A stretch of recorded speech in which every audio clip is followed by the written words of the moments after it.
Vamos. In English. En la librería de la facultad, si ustedes le escriben, lo que era la facultad en Independencia, en Cava, ustedes le escriben y les traen el libro a la casa. Ah, bárbaro. ¿Eh? Después, si quieren, les paso el mail bien. ¿Pero qué? Sí. ¿El libro suyo salió? Los libros que ustedes quieren, lo Ah, piden. ok. Por ejemplo, el de SAC. Perfecto. Así que este es un buen lugar para pedirlo, pues se los traen hasta la casa. Hacen una cita y se los traen. Fantástico. Gracias, Rubinstein.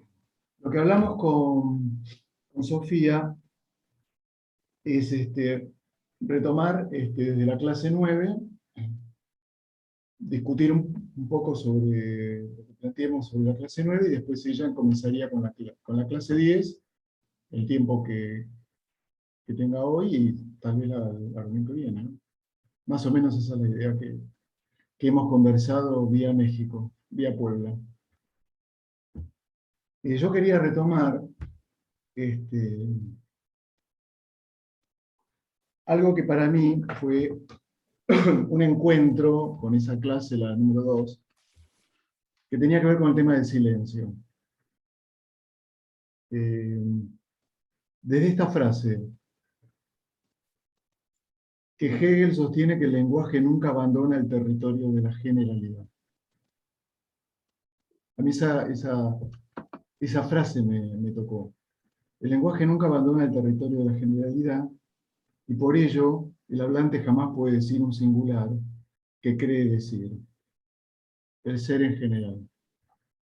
Entonces yo decía, la angustia, como ausencia de palabra, dice alguna singularidad.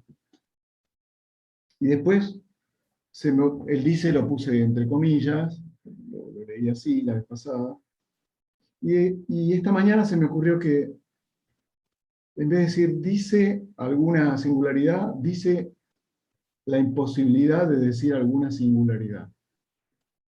Lo corrijo en relación a la vez pasada. Me quedé pensando, esta mañana quería agradecerle a Clarice Misraji, que está en el conversadero, que me mandó un texto que trabaja el tema del silencio en Heidegger. No lo pude leer, pero lo hojeé rápido. Es un texto que se los puedo pasar también si quieren. Y por algo que leí rápido en el índice, se me ocurrió que había que cambiar dice alguna singularidad por dice la imposibilidad de decir alguna singularidad. Y esto me parece interesante porque es una de las preguntas que siempre aparecen respecto de cuál es la singularidad del sujeto. Después voy a decir algo más. También tiene que ver con la cuestión del ser. Esta pregunta. Y bueno, lo que leí la vez pasada de Kierkegaard y el silencio, lo de Descartes, yo me quedé pensando, sigo pensando el tema. Por otra parte, a partir de un chat, del chat que hubo después de la reunión,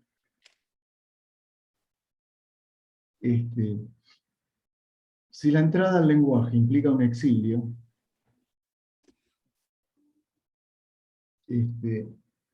ese exilio, en lo que Lacan llama la patria significante, está poblado de pensamientos. Y Lacan hace un juego de palabras a partir del seminario 9, rompiendo la palabra pensamiento, igual que en castellano, y donde pensar y mentir están en la misma palabra. Entonces, desde ese punto también nos aproximamos a la idea de Lacan de que la angustia es lo que nos engaña. Porque cuando aparece el pensamiento en este exilio ¿de qué? O pregunta. Los pensamientos inmediatamente entran en una sucesión en ese exilio de pensamiento, ¿no? Imposible no mentir, sería. Hay partes de la clase 9 que no voy a tocar porque están difundidísimas. Sobre todo diferencia entre acting out, pasaje al acto, transferencia sin análisis, transferencia salvaje. Yo lo que quisiera es tomarlo desde un punto de vista que creo que tiene que ver con alguna lectura que hice alguna vez del texto de Alush sobre acting out y transferencia. Casi seguro que tiene que ver con ese texto, ¿no? Hace muchos años. Me propongo pensar el análisis, el trayecto de un análisis, el desarrollo, como un movimiento que va del acting out al pasaje al acto. Entonces, el desarrollo de un análisis como un acting out, y el final como un pasaje al acto. El inicio del desarrollo de la transferencia, el acto analítico como sostenimiento, sostén, garantía, dice Lacan, del desarrollo del análisis y de la transferencia, esto, la primera o segunda clase del acto analítico, como referencia, y el final como pasaje al acto del lado del analizante, mientras que el acto analítico es la posición del analista, el deseo, para sostener este movimiento. El final del análisis es como, pensando como pasaje al acto, es la salida de la escena analítica. Y el inicio de la escena analítica es el inicio del acting out. En este sentido,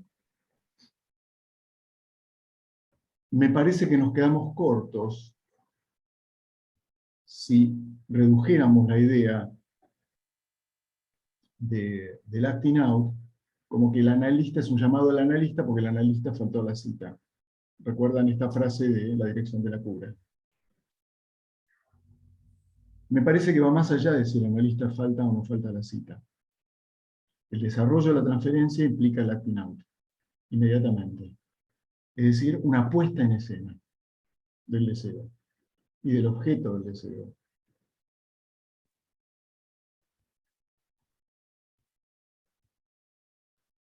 Me pareció incluso de la primera vez que lo leí como superyoico respecto del analista. Si hay un acting out, parecía ser que Lacan decía es porque el analista faltó a la cita, con lo cual si el analista corrige su posición, no habría más lugar al acting out en el análisis. Eso es imposible. Eso es imposible. Eso es imposible.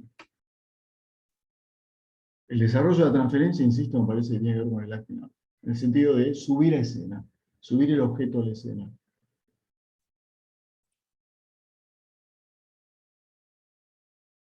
Lacan plantea nuevamente, hemos encontrado la palabra corte en la clase 9, y plantea que hay un corte entre el IA, paréntesis, ¿no? Y el A. Y también hay un corte cuando habla de las envolturas del objeto del embrión, toda una metáfora respecto de la caída.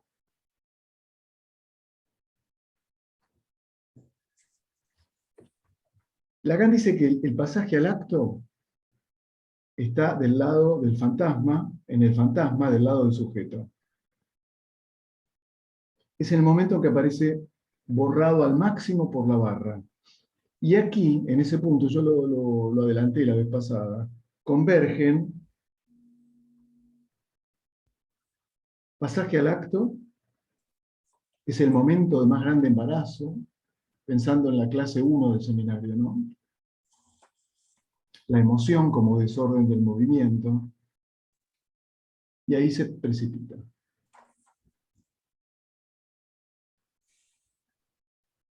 Y se bascula esencialmente fuera de la escena. Pero fíjense que queda del lado del sujeto, en tanto que aparece al máximo la barra. Porque lo barra. Más grande embarazo, emoción. En ese punto, pasaje al acto y acting out son los lugares más cercanos en el cuadro que hace Lacan en la clase 1 de la angustia. Están lo más cerca de la angustia.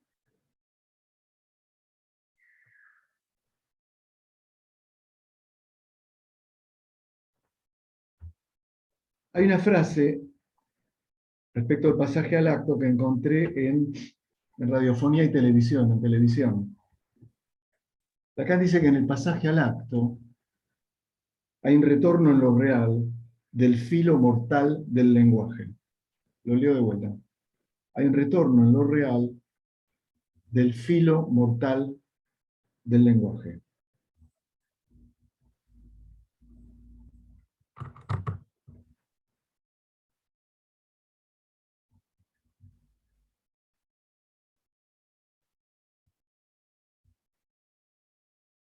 Eso es una salida de la escena, entiendo yo.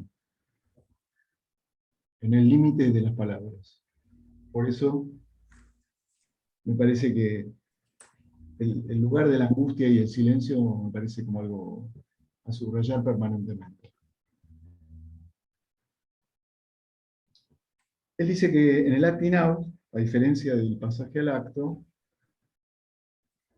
con el relato de que le cuenta en el análisis que se fue a comer los sesos frescos, o ojear los menúes, le da una señal el paciente a Cris.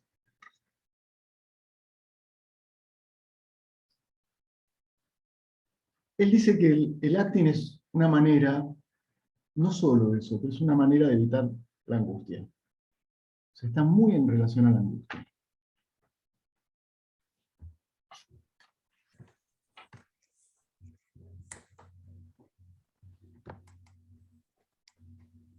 Hay una parte de la clase donde habla está muy pegado al texto de Freud, donde habla del fenómeno de borde, tomando al yo como superficie del cuerpo.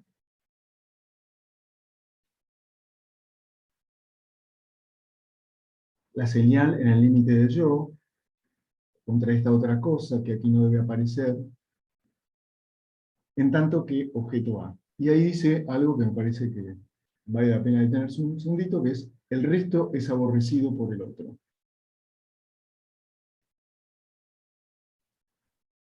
Y entonces hay dos frases que en la clase me partieron la cabeza. Una es esta, el A como resto aborrecido del otro. Y la otra es que en el acting out lo que se produce es una insurrección del objeto. Y esto me hizo acordar algo que también hablamos la vez pasada, en relación a el objeto activo y el sujeto pasivo. Y acá lo que plantea es la insurrección del objeto bajo la forma del acting.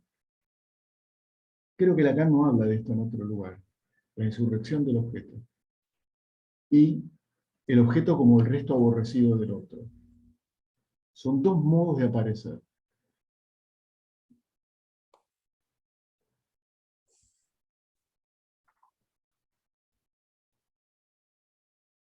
Dice que la angustia es una ocasión de una comunicación entre el sujeto y el otro. Cris dejó intocado el problema y por eso hay una insurrección, y con esa insurrección le da una señal a Cris. Retomo esto de la señal. Después dice, el acting es un síntoma, no sé si lo leyeron, y sigue de largo. Y después trata de diferenciar el síntoma del acting, pero dice que el acting es un síntoma. Después la diferencia la conocemos. El síntoma, dice Lacan, es para discutir, no plantea un llamado, no está dirigido al otro, mientras que el acting sí. Me parece que podríamos conversarlo también ese punto. Si en el síntoma no hay un llamado. Lacan dice, se basta a sí mismo, es goce, punto. En cambio el acting seguro es un llamado. Ahora, llamarlo síntoma me hizo acordar a cuando en el seminario dice que la inhibición es un síntoma en el museo. Entonces pensé que Lacan quiere enganchar las cuestiones en relación a la angustia y el síntoma, a la inhibición y el síntoma, haciendo del síntoma como el núcleo. El acting en relación a la angustia es un síntoma. La inhibición en relación al museo, a estar estancado ahí, también lo llama síntoma. Me parece problemático, pero me pareció interesante. Entonces, insisto, entre el resto aborrecido por el otro y la insurrección del objeto. Son dos frases que me parece que son muy interesantes.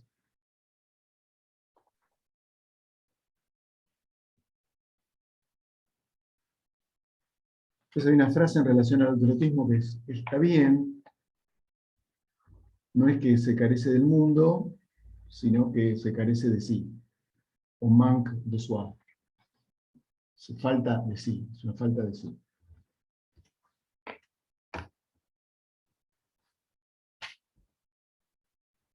Les vuelvo a leer, retorno en lo real del filo mortal del lenguaje. Pasaje al acto. De casualidad la encontré, buscando otra cosa encontré esta frase. Las cosas pasan.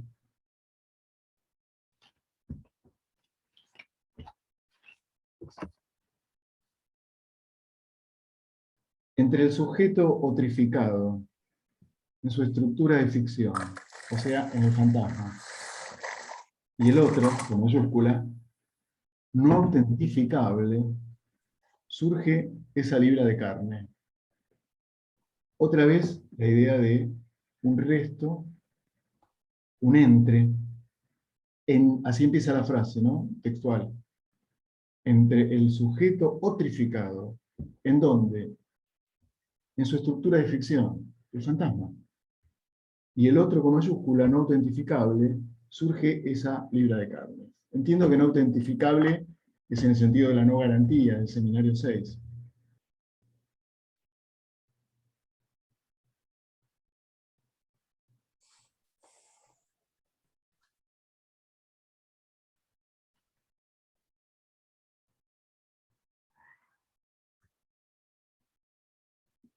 Y después quería leerles, para terminar esta parte por lo menos,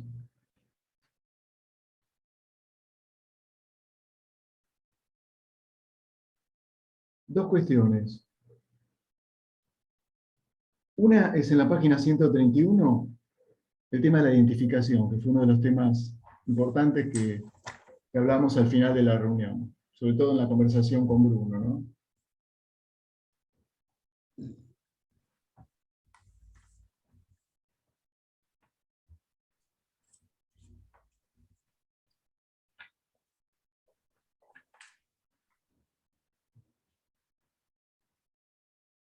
Está retomando lo del Erastés y Eromenos, y habla de la identificación regresiva. Y dice identificación con el ser. Es lo que ya no se tiene, por eso este A, el objeto A, que en el amor ya no se tiene, se lo puede reencontrar por vía regresiva en la identificación, en forma de identificación con el ser. En PAI 2, página 131, arriba del esquema del espejo cóncavo. Y acá me parece que hay un pequeño hallazgo, que lo tenía subrayado, pero la verdad lo vuelvo a leer y digo, esto no lo leí nunca, y lo tengo subrayado. Y lo subrayé yo porque no se lo presté a nadie. El tema de la identidad. Es fantástico lo que dice Lacan en este pequeño párrafo, y con esto paro, para que conversemos. Dice, si A se llama A, en nuestro discurso, recuerden que él escribe en el 9, A es A, no es tan solo por esta función de identidad algebraica. Escuchen esto porque es muy, muy interesante. O sea, hay una identidad algebraica. A es A. Pero recuerden que también dice en ese seminario 9, A no es A. Cuando habla de la pelotita de ping-pong. La escondo, la vuelvo a hacer aparecer y no es. Hay una diferencia, aunque sea temporal.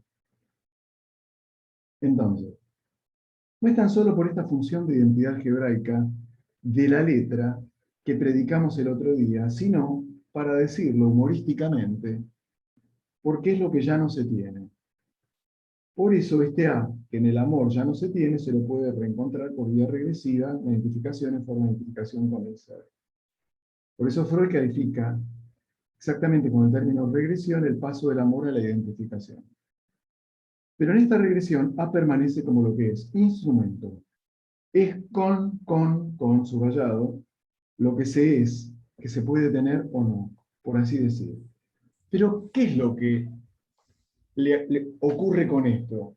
Que yo puedo escribir en un pizarrón silenciosamente A es A o A igual a A.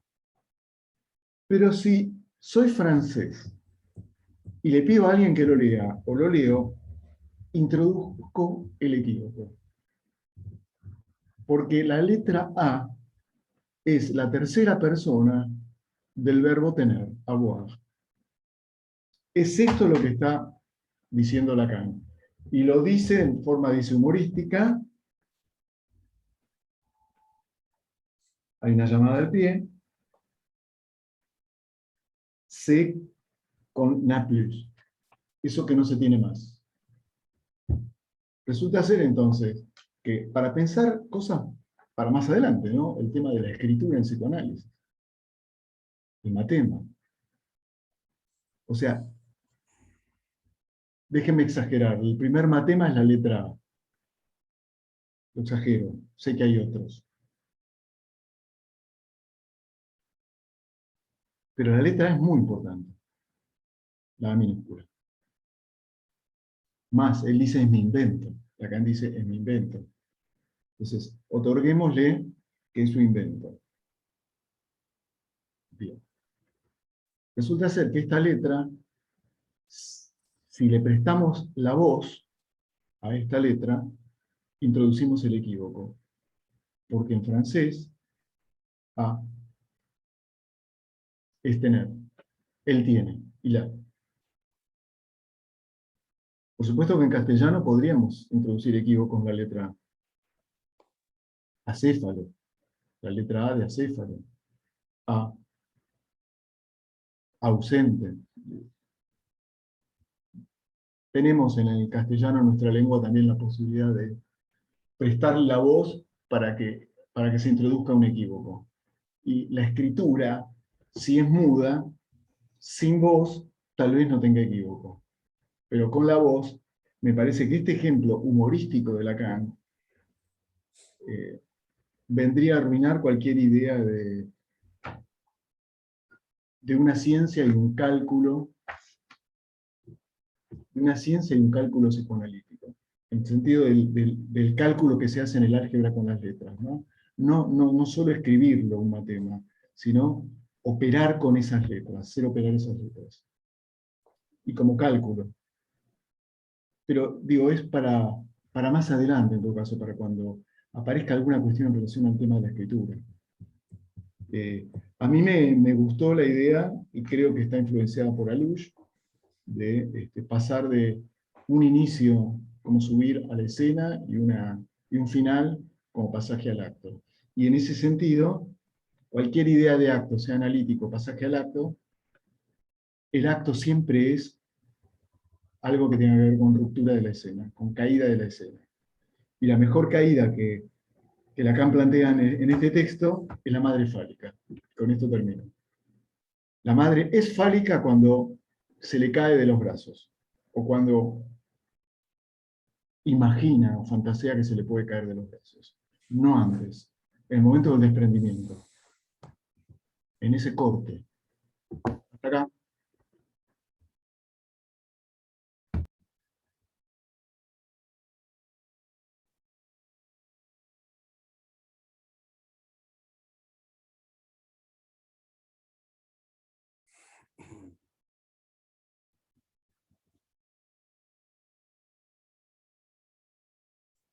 ¿Cuál es la idea entonces? Que conversemos un rato ahora sobre tu colección, Daniel, tu comentario.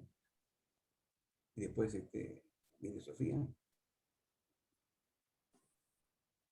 Sí, ¿no? Para no dejar las ideas de lo que ha comentado hasta ahora Daniel, porque creo que hay bastantes cosas y ya después pasamos a la siguiente clase. Silvina está levantando la mano. Hola, Tami. Bueno. Sí, porque para no olvidarme, en realidad, bueno, gracias Rubinstein, siempre nos deja pensando.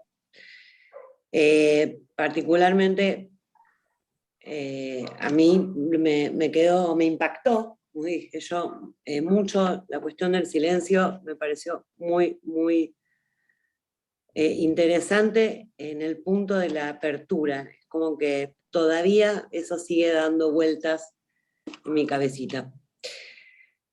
Y respecto de la clase 9, que luego irán surgiendo muchos comentarios o preguntas,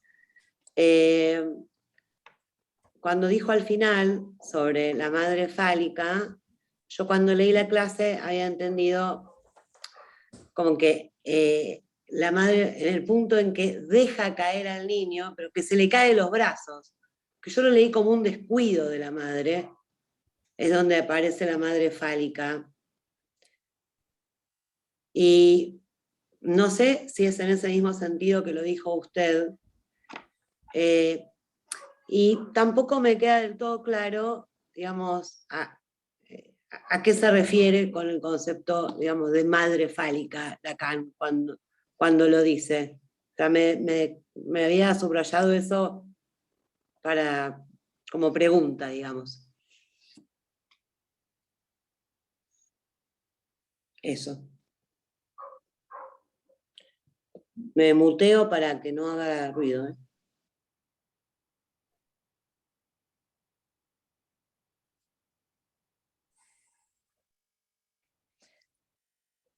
Claudia. Bueno, gracias Daniel por tu recorrido. Estaba muy referido también a la vez anterior que yo no había participado, así que bueno, hay cosas que me pierdo. Me parece que estos temas siempre son vigentes porque son cuestiones con las que nos encontramos frecuentemente en la clínica, ¿cierto? Me parecía muy interesante rescatar el tema del pasaje al acto, porque a veces, prejuiciosamente, lo pensamos como, o en todo caso, nos cuesta a veces pensarlo como esa barradura que está implicada en el pasaje al acto, ¿no? Para el sujeto, ese momento de caída de la escena, que tal vez es un modo digamos, de castrar, que no puede pasar por el simbolismo y pasa más por la pulsión, pero no deja de ser un modo castrativo, ¿no? A la manera que puede serlo, cayéndose de la escena. Por eso a lo largo de la clase todo este tema de dejar caer está tan resaltado.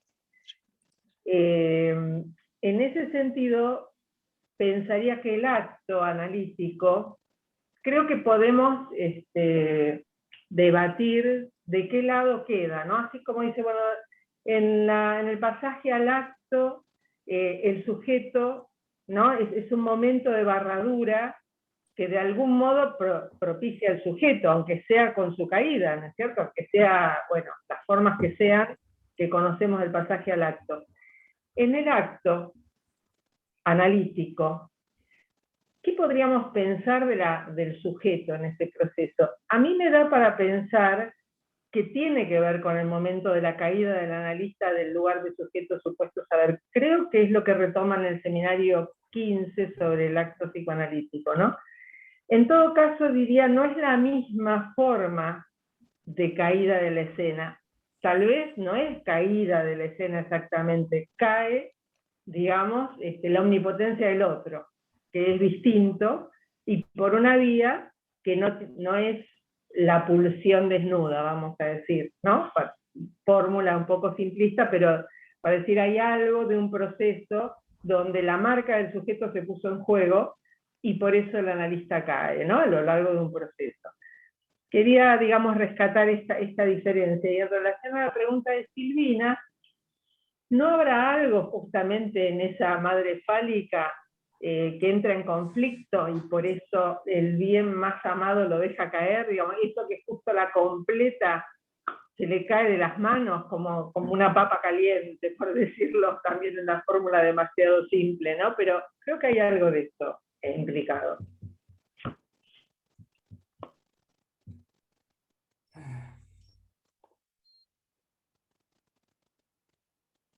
¿Me puedo decir alguna cosa? ¿Qué se me ocurrió? Dale.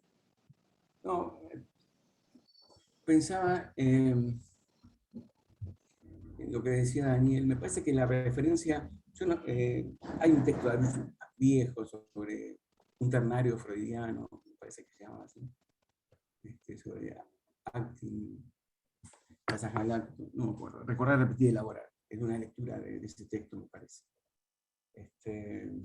Pero la relación entre acting y pasaje al acto, y la suspensión del acto, forma parte, me parece que Lacan lo plantea a partir del acto analítico y después lo sostiene en diferentes seminarios, incluso como lo que sale del discurso, ¿no? El pasaje al acto.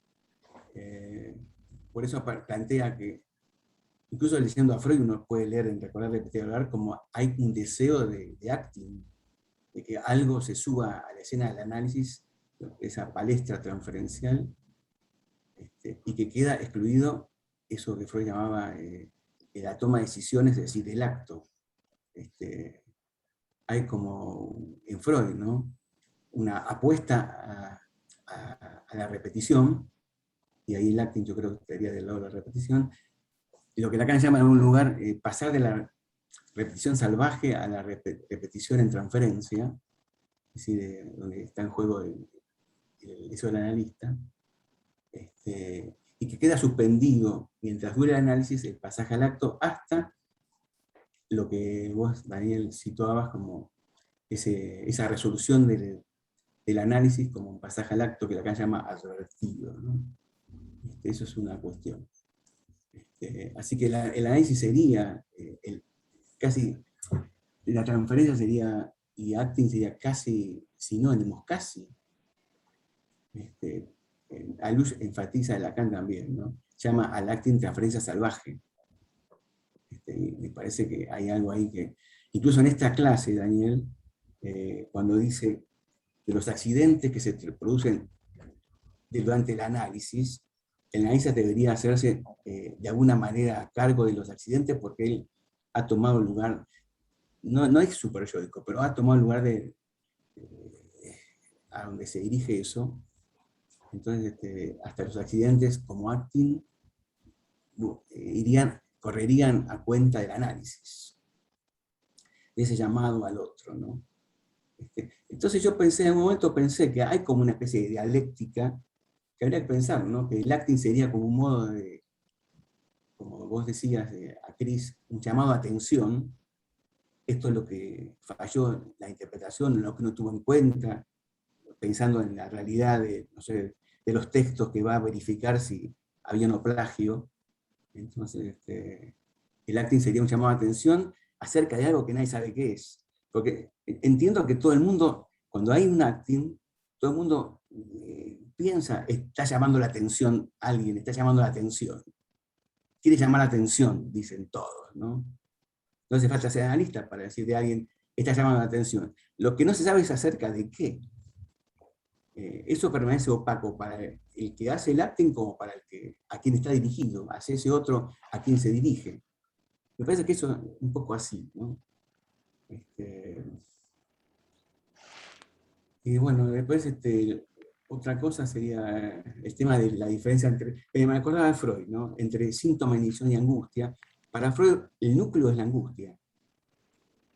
Y la inhibición es una acción que no puede desarrollarse porque angustiaría.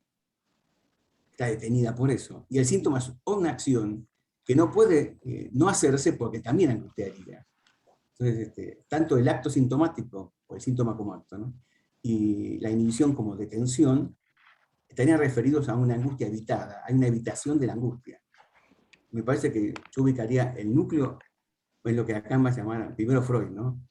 Evitar la angustia y después evitar lo que la angustia señala como el peligro que estaría en juego y no se sabe cuál es, ¿no? qué es lo angustiante, qué sería eso angustiante. Bueno, eso respecto de tu comentario, ¿no? Está bien.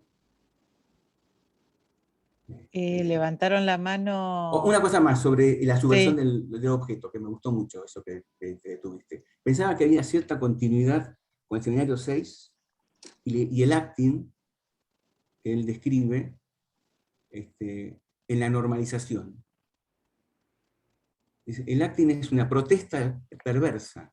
Ahora no dice subversión, ¿no? Pero de la protesta perversa ante cuando el analista normaliza. Entonces, el acting perverso, lo llama así, sería como un síntoma transitorio, en tanto síntoma transitorio, sería una protesta ante el intento de normalización del analista. Eso está bueno, me parece. En continuidad con esta subversión que vos explicabas, está bueno. La verdad que es fuerte, ¿no? Del objeto. Bueno, eso. Silvina, habías vuelto a levantar la mano y Sofía, ¿no?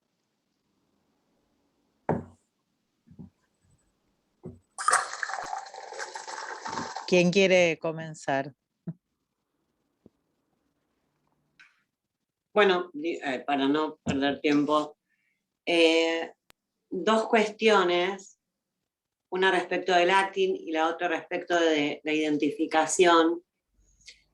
Yo cuando leía esta clase, a mí me quedó muy, muy presente y, digamos, suscribí a esa posición, que lo agregaría, ¿no? Digo, concuerdo con lo que dice Rubinstein en relación al desarrollo del análisis en relación al acting out, respecto de la transferencia.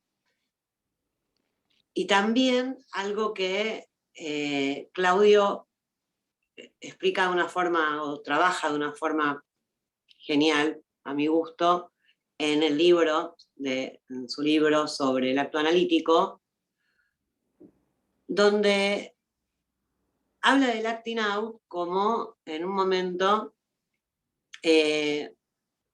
como una escena necesaria a partir de la cual el analizante puede armar un relato, como si, ¿no? Como que se sirve, como que necesita esa escena para de esa escena poder hacer el relato que va a tener que ver con algo que de otra manera no podía decir. En algún tiempo el acting out para algunos autores tenía como una connotación negativa. Para mí, como analista, el acting out forma parte de las formas de decir del analizante, ¿no? Y con respecto a la identificación, un poco para corroborar con los conversadores, digamos, a ver si lo leyeron en la misma línea, respecto de lo que plantea Lacan en relación al duelo, bueno, para mí está en la misma línea de lo que Freud plantea en la identificación, en el punto 7 de Psicología de las Masas, cuando dice que el objeto se resigna por identificación, ¿no? Que se identifica a un rasgo, uno y solo uno, dice Freud, rasgo del objeto. Y ahí se produciría este pasaje que marca Lacan del tener al ser, ¿no? Un rasgo que se incorpora al yo, decía Freud. O sea, yo lo leí como en relación a ese texto de Freud.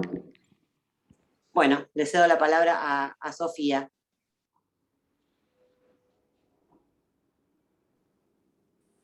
Gracias, Silvina. Sí, mucho de lo que, bueno, como para continuar lo que había comentado Claudio, no sé, pensaba como que el acting out, además de ser como, pues no sé si sería como transferencia salvaje, yo creo que ahí coincido bastante con Silvina, yo creo que sí es parte de, pero como un continuo, ¿no? Como que la transferencia no se quedó en el espacio del análisis, sino que es necesario que continúe en ese espacio para que, digamos, que el analista y el mismo analizante pueda apuntar hacia algo que no alcanzó dentro de la sesión, ¿no? Algo que no alcanza. Ahí también estaría como esta parte, no sé si de la protesta que mencionaba Claudio, como de haber perdido algo que no se pudo haber señalado ahí, ¿no? Entonces, para mí sería como una continuidad, o yo pensaría el acting out como una continuidad de la Doitum, ¿no? De esa interpretación o ese apuntar hacia algo, ¿no? De ese objeto, que a lo mejor no se alcanzó a ver por completo, no sé si podría ser por ahí. Y precisamente esto último que comentaba Silvina, sobre el duelo y sobre este pasaje del tener al ser, yo creo que ahí mismo está ese pasaje del tener al ser implicado en lo que mencionaba Daniel de el acting y el pasaje, ¿no? O sea, la entrada del tener con el acting, del tener un síntoma y de mantener ese síntoma, y después a la condición de ser, ¿no? A la condición de ser en ser un sujeto barrado, ¿no? O alcanzar como esa condición. Entonces, digamos que más o menos por ahí, y parte de esto también habíamos comentado un poco con Daniel, con esta, pues esta imagen como en el duelo del objeto perdido, que por ahí, gracias a la puntualización de Daniel, un poquito con esto que leía precisamente de la clase 9, sobre la identificación parcial, ¿no? Bueno, no sé si haya identificación total, pero sí con la identificación parcial con el objeto, ¿no? Para pasar de la pérdida del objeto, de tener el objeto, a ser parte del objeto, ¿no? En esa condición del duelo. Entonces, bueno, únicamente eso.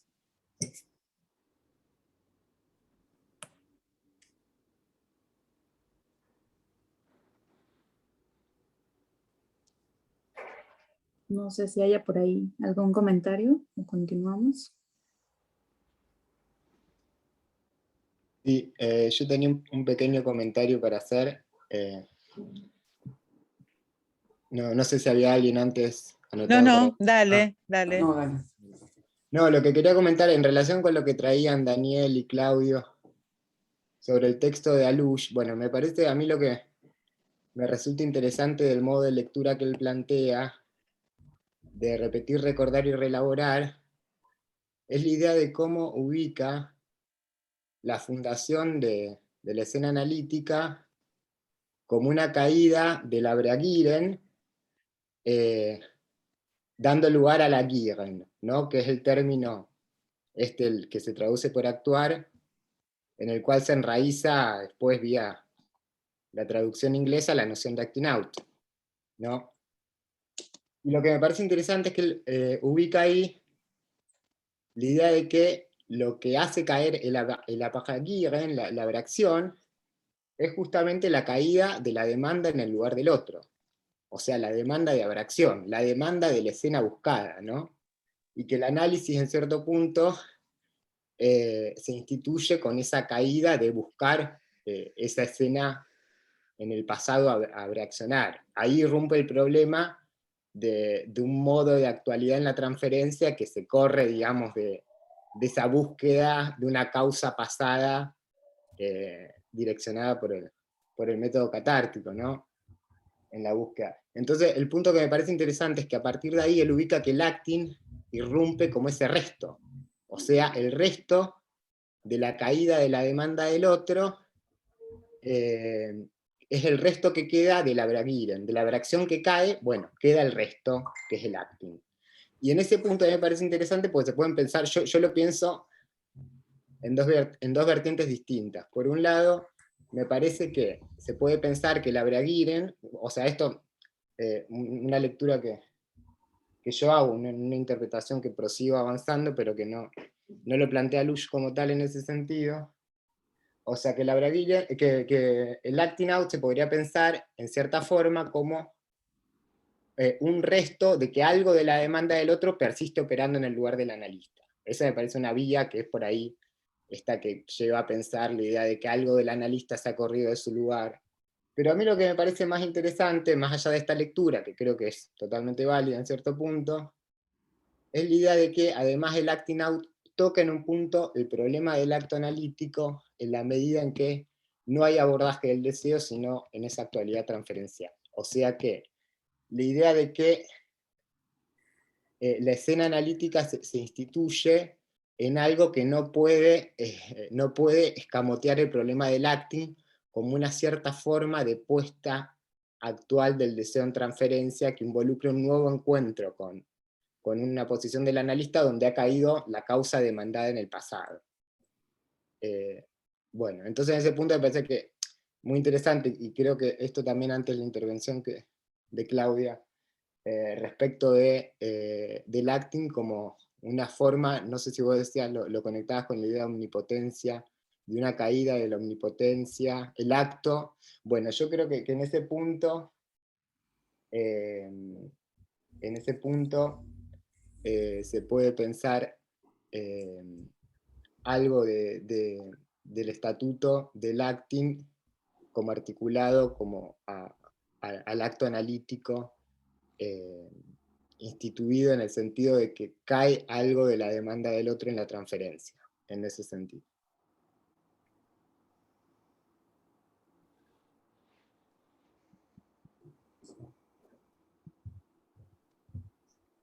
¿Podría agregar algo? Dale. Bueno, gracias. Bueno, siguiendo en la línea de lo que planteaba Daniel inicialmente, a ver, Bruno hace hincapié en la caída y Daniel me parece en la instalación del dispositivo como tal, ¿no? Siempre decimos que el análisis se histeriza. ¿En qué sentido?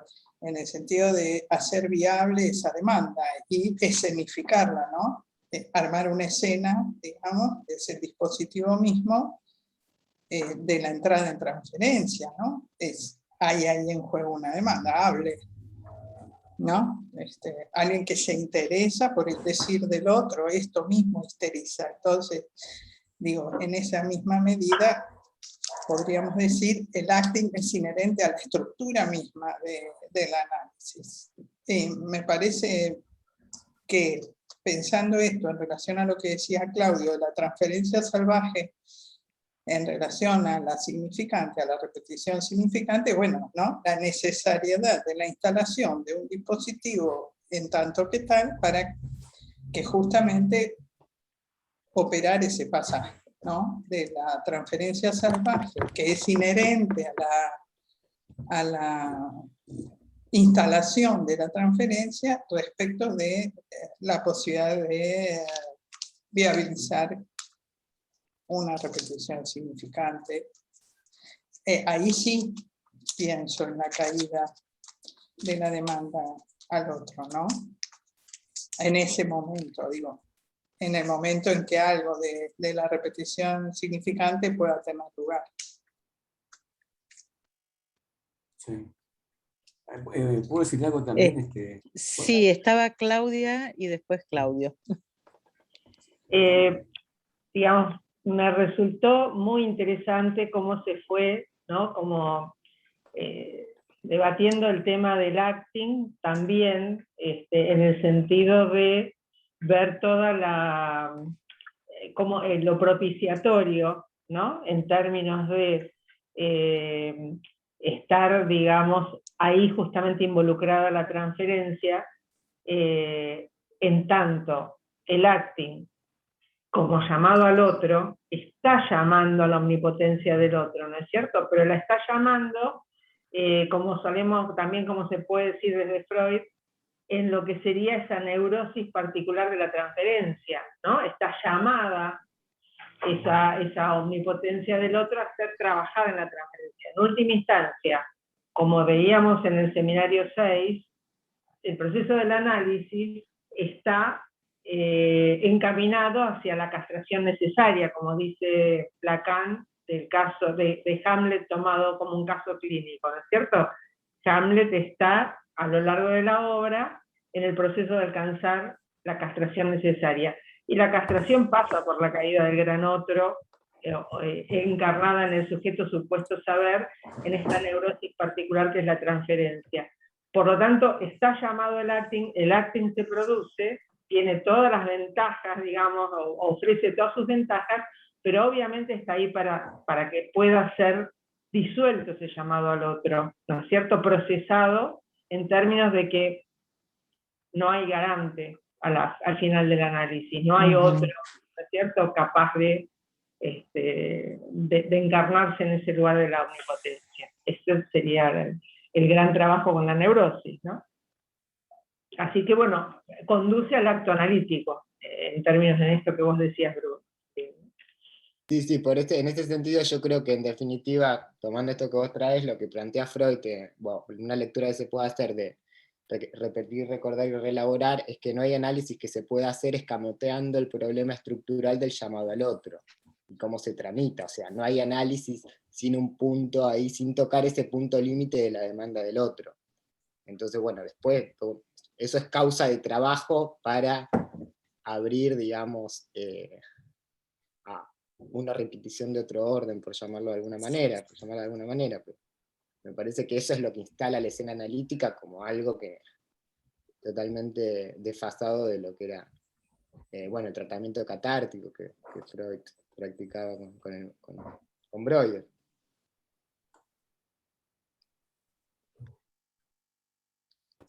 Claudio. No, pensaba en la que estamos conversando, que está bueno, me parece. Por un lado, aparece muy fuerte en lo que estamos leyendo. En el seminario 6 era muy fuerte el corte y la separación, ¿no? Acá es muy fuerte el énfasis sobre la caída. Y como cuando habla del falo, el lugar que le da es el lugar de caído como de tumescencia, el falo. Por eso cuando habla de la madre fálica, es la caída de los brazos, lo que cae. Ahora, una cosa es la caída del otro, pensaba como horizonte del análisis, ¿no? Y otra cosa es, pensé que la tensión que hay, ¿no? El contrapunto entre lo que cae y lo que sube. Porque lo que sube, lo que intenta señalar, me gustó lo que decía Sofía sobre a lo que apunta. Creo que Lacan, cuando habla de masoquismo y sadismo, habla de la diferencia entre lo que se busca y a lo que apunta. No es lo mismo el goce buscado, la angustia buscada, que a lo que se apunta, que es otra cosa, respecto de la puesta en escena perversa. A lo que apunta es a un objeto que está como desatendido de la interpretación, como si quisiera subir a la escena al objeto que, por otra parte, lo que Daniel señalaba como aborrecido del otro, ¿no? Un objeto que no puede estar en el sentido del reconocimiento del otro, lo que queda fuera de lo que se ofrece al reconocimiento del otro. El caso de la joven homosexual que vuelve a tomar acá, está muy ligado a eso, porque ahí el padre le arroja una mirada enfurecida, y ella se arroja como una mirada misma, ¿no? Identificada esa mirada se arroja, me parece. Entonces, una cosa es el pasaje al acto como caída final, me parece, y otra cosa es el acting como lo que se intenta subir en lo que sería una especie de dialéctica entre una interpretación que intenta ser corregida por el acting. Porque esa es la idea, ¿no? El acting corrige la interpretación. Pero en ese corregir, me parece que está el movimiento del análisis. Y toda interpretación, entiendo yo, a veces Lacan dice, dan el clavo, dan el blanco. Y acá me parece que es fundamental entre el acting y la interpretación, la dimensión que Lacan introduce como fundamental, freudianamente, la cuestión del manejo de la transferencia, que es otra dimensión del análisis, que no es la interpretación, pero que tiene que ver con el corte, la angustia, y estas cosas que estamos ahora hablando, porque también introduce ahí la dimensión del psicoanalista como lo que sostiene una angustia esencial al análisis, ¿no? Porque yo veía dos cosas. Están intervenciones que dosifican la angustia, que la bajan, y un deseo del analista que sostiene una angustia que es fundamental al análisis. en la medida en que impide la identificación, ¿no? Entre lo que se era y lo que se quiere ser, y tantas cosas que, no sé.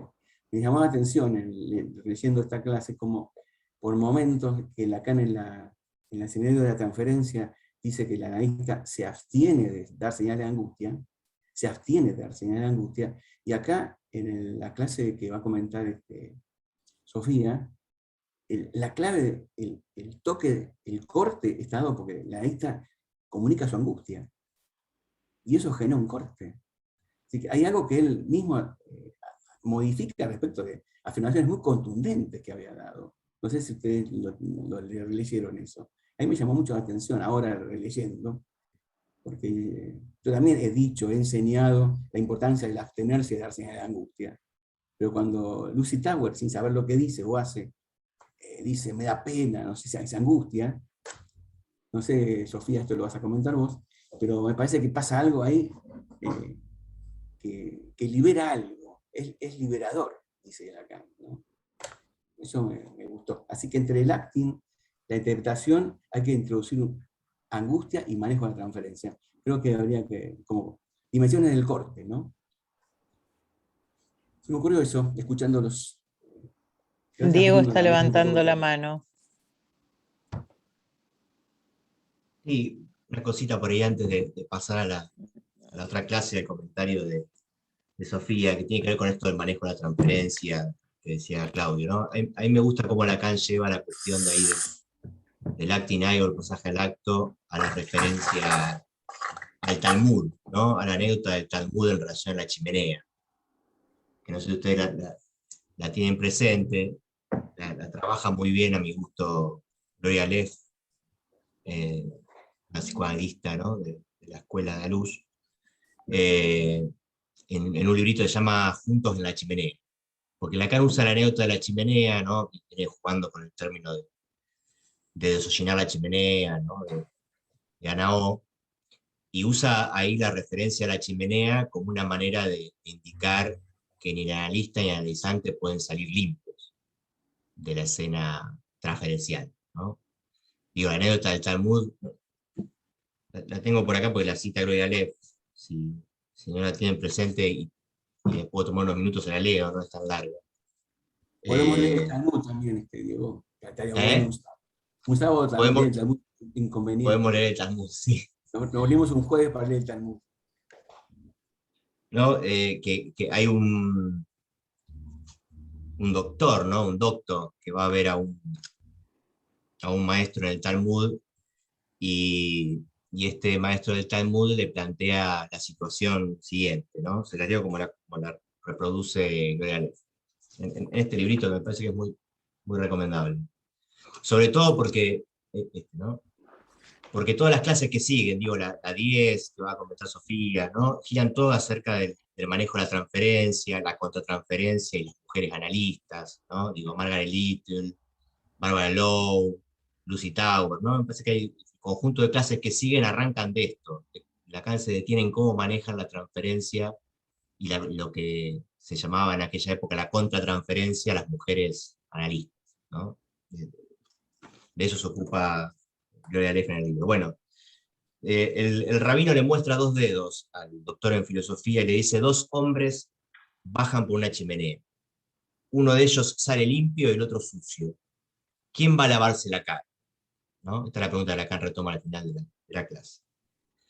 ¿Esta es la prueba lógica?, pregunta el doctor en filosofía, a punto de soltar una sonora carcajada.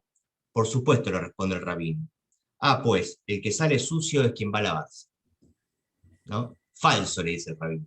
El que sale limpio es quien va a lavarse. Es pura lógica simple. El que sale sucio ve al otro limpio y piensa que él también está limpio y entonces no va a lavarse. El que sale limpio ve al otro sucio y piensa que él también está sucio y entonces el que sale limpio va a lavarse la cara, ¿no? Entonces dice, está clarísimo, concluye el doctor en filosofía. Y el rabino le muestra nuevamente 2 dedos. 2 hombres bajan por una chimenea, uno de ellos sale limpio y el otro sucio. ¿Quién va a lavarse la cara? Me acaba de dar la respuesta, rabino. El que sale limpio es que va a lavarse la cara. Falso, le dice el rabino. Los 2 se lavan la cara. Es lógico, el que sale limpio ve al otro sucio, piensa que él también está sucio y entonces va a lavarse. Pero el que sale sucio ve al que sale limpio ir a lavarse y concluye que si va a lavarse es porque lo ve sucio a él, y él también va a lavarse. Entonces los dos se lavan la cara, ¿no? La verdad, le dice el doctor en filosofía, no reflexioné de esa manera, póngame otra prueba, ahora sí he comprendido el método. El rabino le muestra sus 2 dedos y les dice: 2 hombres bajan por una chimenea, uno de ellos sale limpio, el otro sale sucio, ¿quién va a lavarse la cara? Los dos, le dice el doctor en filosofía, acabamos de llegar a esa conclusión. Falso, ninguno se lava la cara. Es lógico, le dice el rabino. El que sale sucio ve al que sale limpio y piensa que él también está limpio, y entonces no se lava. El que sale limpio ve que el que sale sucio no se lava. Piensa que si no lo hace es porque lo ve a él que está limpio, entonces tampoco se lava. Entonces ninguno de los dos se lava la cara. El doctor en filosofía está absolutamente descorazonado. A pesar de todo, estoy seguro de haber comprendido. Permítame una última prueba. El rabino levanta los 2 fatídicos dedos y le dice: 2 hombres bajan por una chimenea, uno sale limpio, el otro sale sucio, ¿quién va a lavarse la cara? Ninguno de los dos se lava, dice el doctor en filosofía con una voz que apenas puede oírse. Falso, le dice el rabino.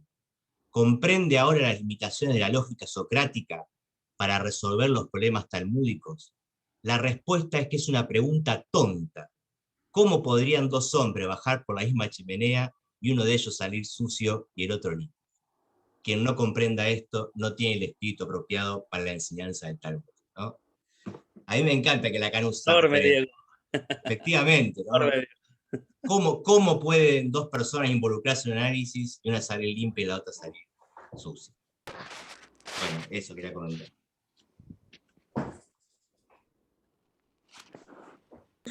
Gracias, Diego. Bueno, lo que estamos hablando es de cómo se sale limpio o sucio, si hay salida del análisis. Entrar es más fácil que salir de un análisis. Después cómo queda cada uno, tiene que ver con el duelo, ¿no? Esto lo dijiste, Claudio, hace millones de años en la cátedra. Cuando ¿De dijiste, verdad? Sí, No me acuerdo. cuando dijiste el problema son los finales de análisis, no los comienzos. ¿Te Me acordás? parece que... Y Sí. lo único cierto que fue hace millones de años. Me siento un poco dinosaurio, pero es así. No, estuvo buenísimo. Y sí, me parece que la diferencia entre lo que se enseñaba Bruno respecto de la hipnosis, incluso de Breuer y Freud, es que para Freud el problema del final del análisis es un problema respecto de cómo terminar esto. Porque para Freud la hipnosis no termina. No. Bueno, pasamos a Sofía. Dejamos esto inconcluso. Después lo seguimos. No sé si inconcluso, se va a ir trabajando, la vamos escuchando a Sofía y después rebobinamos cada uno. Pero perdón, no sé, digo, perdón, ¿no? Pero no tendría como que Rubinstein, por tomar la palabra como en función de los comentarios, antes de pasar a la clase 10. Y eso lo debería decidir Rubinstein. No sé. Yo pregunto. Por ahí no tiene nada que decir, pero a mí, o yo me quedé con ganas de escuchar un poquito más, puede ser. En la idea del llamado al otro yo escuché ya amado. Y me parecía que tenía que ver también con una de las dimensiones del acting out, poner la cuestión del objeto de amor en juego. En la transferencia, ¿no? Y respecto a de la anécdota de Diego, no me acordaba del final, el cuarto, no me acordaba del último, me acordaba de los pasos anteriores. Pero efectivamente, primero, nadie pasa por la chimenea del análisis o por la chimney whipping, por la limpieza de la chimenea sin ensuciarse. Y ahí el objeto aborrecido me parece muy interesante retomarlo. Segunda cuestión, me parece que el talmudista le dice al filósofo que la cuestión del Talmud es el cuerpo en juego. Y la imagen del cuerpo en juego. Que con la lógica no voy a ningún lado.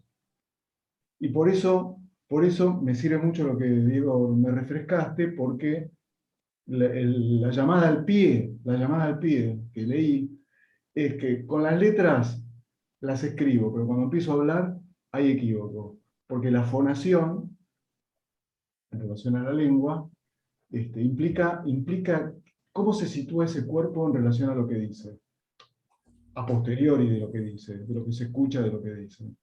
Bueno, sucio. Me parece que el Talmud pone en juego en ese punto al cuerpo, mientras el lógico puede hacer cálculos sin el cuerpo. Por eso me gustó mucho esa idea de la escritura que encontré ahí en ese parrafito. Me parece que Lacan dice, no es solo un cálculo algebraico, no dice cálculo, dice no es solo algebra. ¿En qué página era, Daniel? 131 de Paidós. Perfecto. Ah, sí. Justo antes del esquema de... Sí. Justo donde habla de la identificación también. Sí, sobre todo me interesó por la distinción que hiciste respecto de la nota a pie de página, Claro. porque como no sé leerlo en francés, no encuentro el equívoco que se produce en ese decir, en la lectura, ¿no? De la nota a pie de página. Es verbo en tercera persona, la letra A. Eso me pareció muy interesante. Y bueno, yo sigo pensando en la idea de la insurrección del objeto. Me parece muy interesante. Bueno, dale, Sofía. Vamos. Bueno, pues muchas gracias por la invitación. Antes que nada, Claudio, a mí me cuesta mucho trabajo hablar en estos espacios. Realmente me pongo muy nerviosa. Y pues otra de las cosas es que justamente hoy, hablando de esta cuestión del pasaje al acto, no sé cómo decirlo, estoy, no sé si conmemorando pues la vida de uno de mis amigos que se suicidó el día de hoy, 17 años, o un día como 17 años, entonces justamente coincide y bueno, es como algo importante, ¿no? Para mí de resaltar en este fenómeno y bueno, algo que habíamos comentado también en este sentido con Daniel, o una recomendación que aparece por ahí es pensar sobre esta clase número 10 que se titula en Paidós de una falta irreductible al significante. Pensar que realmente se está hablando aquí de qué es ese fenómeno de lo irreductible, ¿no? Creo que justamente con la introducción que hace Diego sobre esta condición o de la puesta en escena, ¿no? en el fenómeno de la transferencia, pues aparece el cuerpo, ¿no? Aparecen los cuerpos que están ahí en esta dinámica transferencial en el inicio del análisis, y cómo es que estos cuerpos se disponen ahí, ¿no? Se disponen para dar inicio a algo, ¿no? A esa puesta en escena, en función siempre de la falta, ¿no? De la falta como elemento que hace que aparezca, ¿no? O se pueda propiciar la transferencia.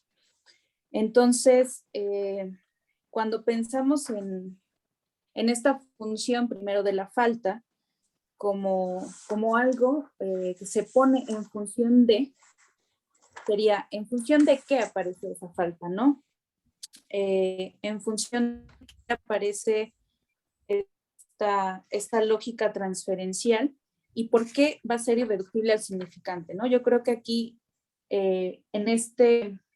lo quiero pensar como un intervalo, en este intervalo que sería como de 2 puntos, que son, pues no sé, quiero pensarlos como equidistantes, sería ese intervalo en donde aparece de inicio la propuesta de Daniel, el síntoma, ¿no?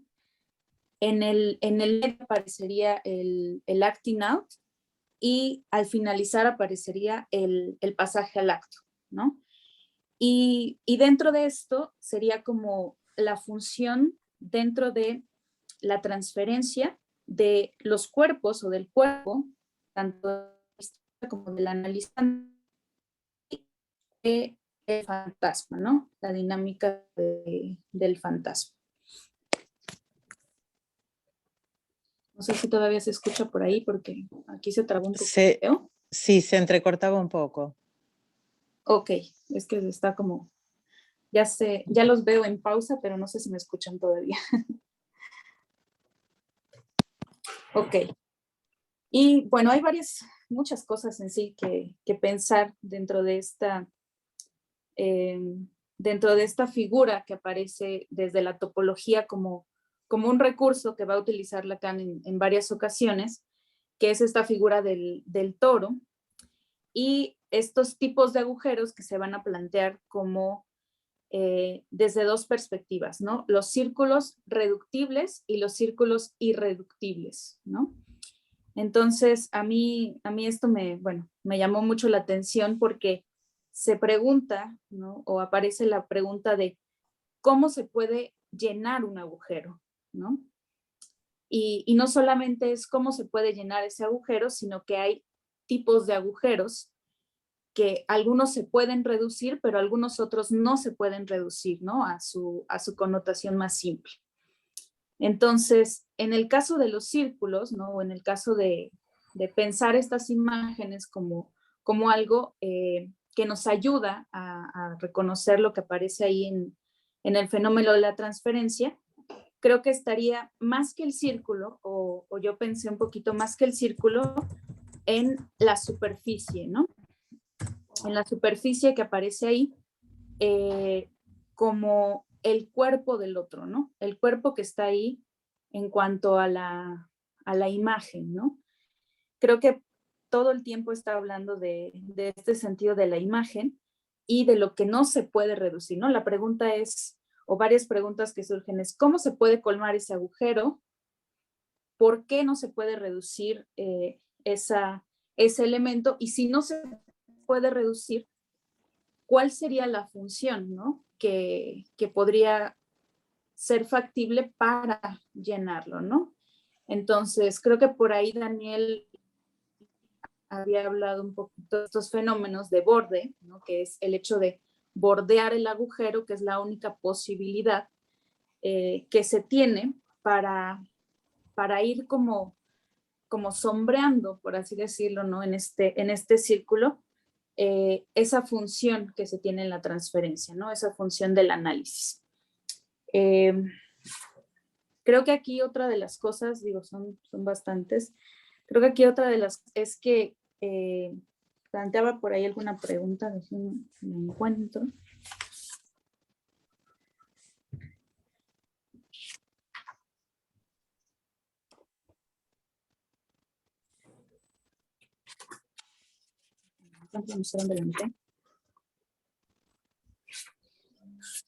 Okay. Bueno, a ver si me acuerdo más o menos. Pero creo que una de las preguntas que aparecen ahí dentro de este texto es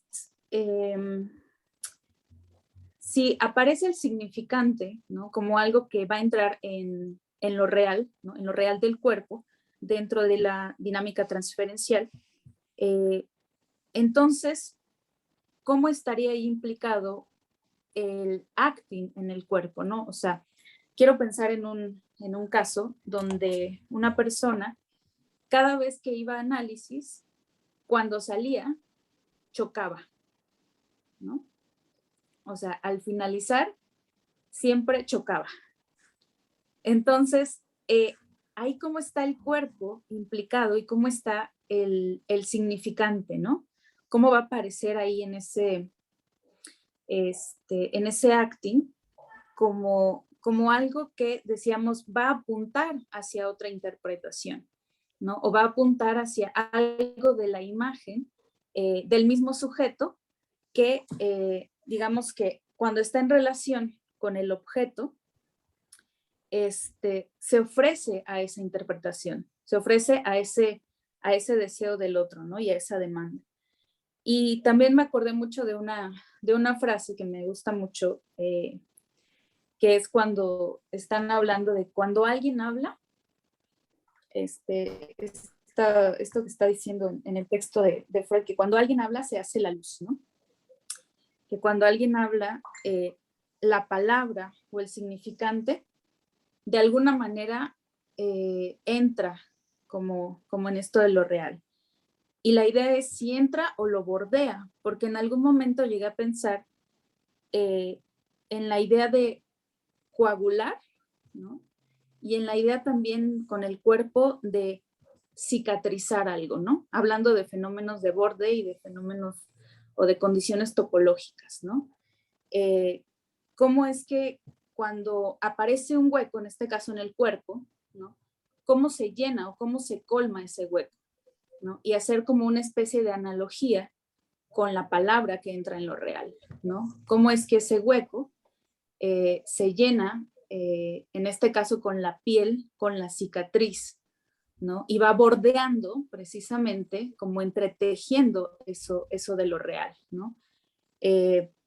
Ya que es la única manera de ir como dibujando con las palabras, ¿no? Como revestir eso real que es crudo, que hablando como de lo crudo y lo cocido, ¿no? Y la palabra que ya está ahí como algo que ya se empieza, pues no sé, como a cocinar entre esos dos en la transferencia, ¿no? Cuando se hacen las interpretaciones o cuando se empieza como a trabajar con esta operación de la falta, ¿no? O operar con la falta como el inicio del análisis, ¿no? Entonces, lo pensaba de alguna manera así en cuanto a las operaciones o la función de la falta y a ese encuentro que se puede tener, ese encuentro angustioso con el deseo del otro. Porque en algún momento, también cuando el analizante entra en análisis, entra a sesión, de alguna manera también se pregunta por cuál es el deseo del otro, ¿no? ¿Qué es lo que el otro quiere, ¿no? Que le diga, qué es lo que el otro quiere que yo haga, ¿no? ¿Cómo voy a, de alguna manera, presentificar mi síntoma y dar cuenta de esa angustia, ¿no? De esa angustia que me genera la presencia del otro como puesta en cuestión, ¿no? Y como puesta en falta.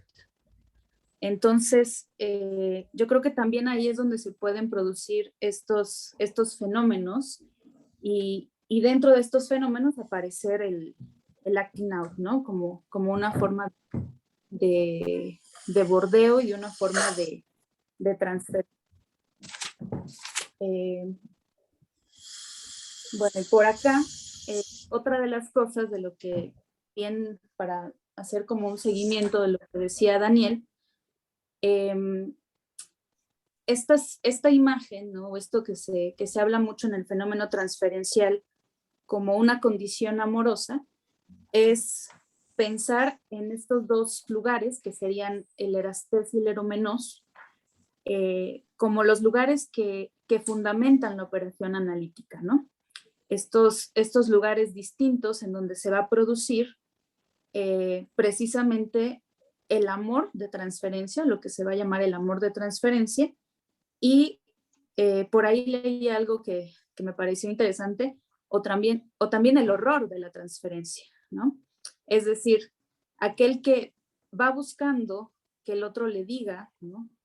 Pero también al mismo tiempo no quiere saber, ¿no? No desea saber sobre eso y la misma imagen del otro, la presencia del otro, le resulta angustiante porque se pregunta sobre su síntoma, ¿no? Se cuestiona sobre el modo en el cual ha sido constituido como sujeto y ha instaurado, ¿no? El resto de los objetos perdidos o esos objetos perdidos, el objeto fundamental o algunos objetos a lo largo de su vida, y los ha instaurado en sí, ¿no? Con ese fenómeno de identificación, ¿no?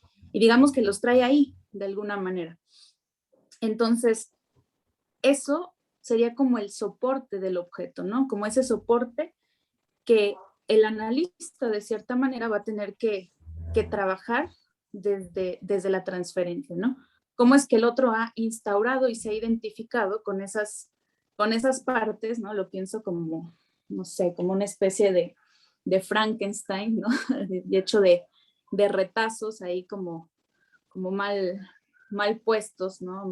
Mal cosidos, y que se ha constituido pues en un espejo, ¿no? Donde también sabemos que en ese espejo, como una imagen fragmentada, pues nunca está completa, y también está como una imagen invertida siempre en el espejo, ¿no? Siempre se invierte esa relación. Entonces, cuando se invierte en esta constitución especular, cuando se trabaja con el fantasma, ¿no? En esa escena, la puesta en escena que aparece dentro del análisis funciona para ir como hilachando o deshilachando toda esa condición, ¿no? Que sería pues lo que se llama el atravesar el fantasma, ¿no? Y por ahí algo que quisiera como comentar sería en ese exilio del lenguaje, ¿no? Donde aparece el exilio del lenguaje y que aparece lo real del cuerpo en el análisis. Más bien yo creo que nos está hablando de esa imposibilidad de que los registros puedan estar uno con el otro, ¿no? Sino que también la angustia, o parte de lo que angustia de la presencia, es que hay algo que no se puede reducir, ¿no? Hay algo que no se puede manifestar en este sentido.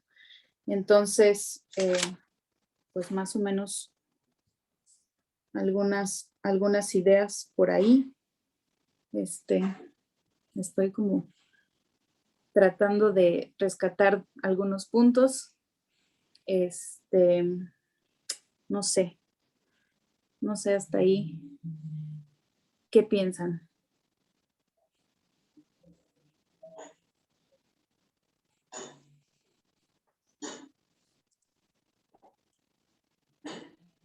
¿Se escucha? Sí. Sí, perfecto.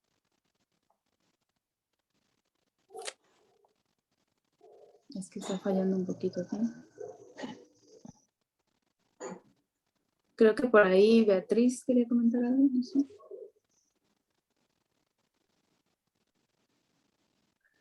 No, simplemente... No la veía. ¿Qué tal? ¿Qué tal? ¿Qué tal? No, simplemente subrayar algo que escuché en lo que decía Sofía, que me parece que está en el desarrollo, que dice, cuando un paciente entra en análisis, cuando un paciente entra a la sesión, hace la diferencia el recorrido. Sofía, creo haber entendido la diferencia en el recorrido que planteaste. Además de que, bueno, nos queda pendiente para cuando vos quieras o no, lo que planteaste a propósito de lo que le pasa al paciente cuando sale de la sesión. Bueno, ese comentario.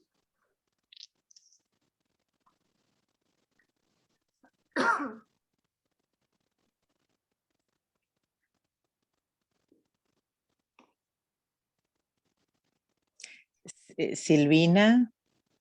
Sí, bueno, ante todo, la verdad que feliz de escucharla a Sofía en Conversadero, con México presente.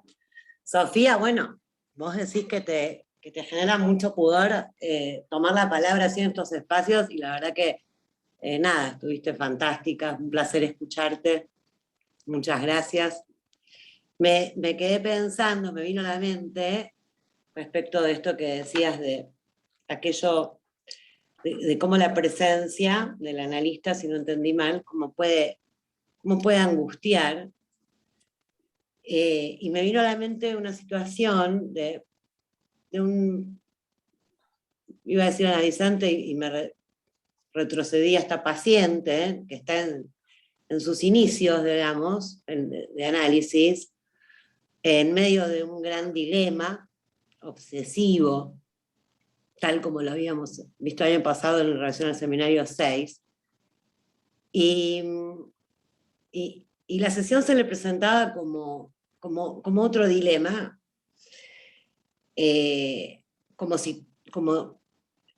esto, ¿no? Como que hablaba en relación a esto que vos decías, como bueno, ¿qué es lo que el otro querrá escuchar? Entonces, en una de las sesiones, en algún momento él, mientras iba hablando desde el diván, dice algo así como que él quería evadirse. Pero esto se escuchaba como algo muy genuino, en el sentido de como que casi que había llegado ahí decidido y que estaba ahí medio como sin saber muy bien por qué. Entonces yo digo que bueno, que si lo que él quería era evadirse, en el sentido de dándole a él la posibilidad de que vuelva a elegir, que es lo que no puede en el dilema que trae, digamos, ¿no? Que evadirse justamente era como que el análisis invitaba a todo lo contrario, ¿no? Que tenía más que ver con implicarse que con evadirse, que con lo cual por ahí había que ver si él quería implicarse. Y entonces él ahí toma la palabra y dice que bueno, que no, que en realidad lo que él quiere es sí poder saber dónde está parado, que quiere poder implicarse, pero ya como algo que lo trae él, ¿no? Me pareció que en ese momento, retomando esto de la función de corte que plantea también en esta clase Lacan, ahí hubo un corte en relación a esa presencia de la sesión que angustiaba para que se relanzara la palabra. Bueno, eso.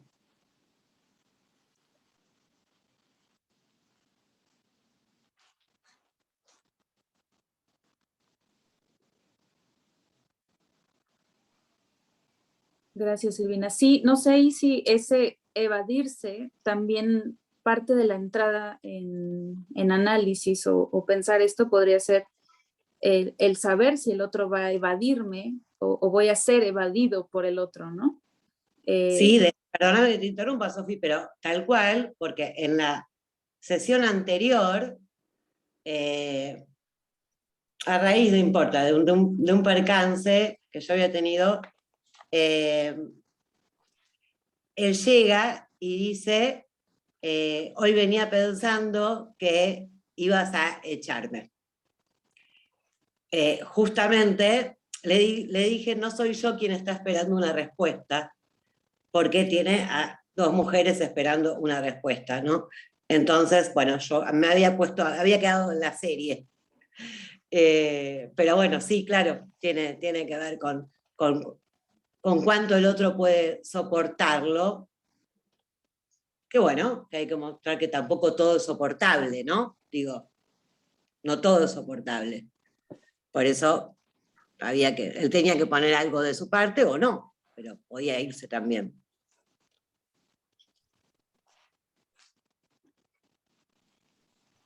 Sí, claro. Es ahí donde creo que aparece como esa doble función del soporte, ¿no? El soporte en el sentido como de aguantar o sostener, ¿no? Pero también como de, no sé, me suena un poquito también a este aportar, ¿no? Aportar de alguna manera, ¿no? En este caso como parte de la serie, como mencionas, o ser parte del síntoma, ¿no? En algunas ocasiones. Y en esa dinámica de la transferencia, cómo es que, bueno, algunos ejemplos que va a lanzar Lacan en la clase, vemos que siempre van a ser de mujeres, ¿no? En el sentido de lo femenino también que va a tener el análisis, ¿no? De lo femenino en cuanto a posición, ¿no? No en otro sentido. Y creo que por ahí también dijeron hace rato del análisis como como la histerización, ¿no? Como la necesidad de que se histerice el discurso y que entonces cuando es posible esto, se va a poder trabajar y qué tanto el analista, de alguna manera, además de soportar la angustia, ¿no?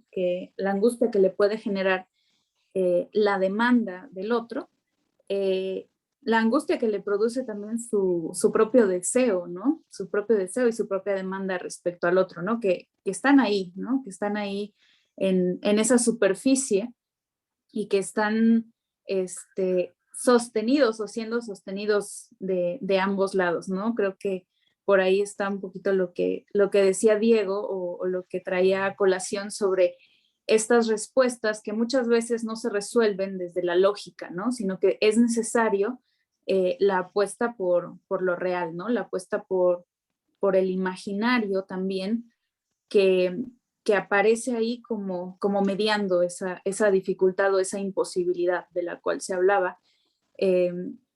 Cuando hablamos de la angustia y de los espacios que decía por ahí, ¿no? En los ejemplos, que viene un poquito ahí sobre qué tan angustiante puede ser para el analista, por ejemplo, que no pueda atender al paciente, ¿no? Y entonces que el paciente, como parte de ese fenómeno transferencial, digamos, incurra en algo, ¿no? O lleve a cabo algo para dar cuenta de esa angustia, ¿no? O viceversa, ¿no? De la misma angustia, cómo es que llega a afectar al analista dentro de la sesión. Por ahí creo que al principio, cuando estaban charlando al inicio, Tamara y Gerardo, hablaban un poquito precisamente sobre estos fenómenos del cuerpo dentro de las consultas, ¿no? Que se pueden dar ahora a distancia, ¿no? Entonces, yo pensaría un poco también en esta dimensión de lo imaginario, cuando aparece ahí la angustia, cuando no se puede escuchar, ¿no?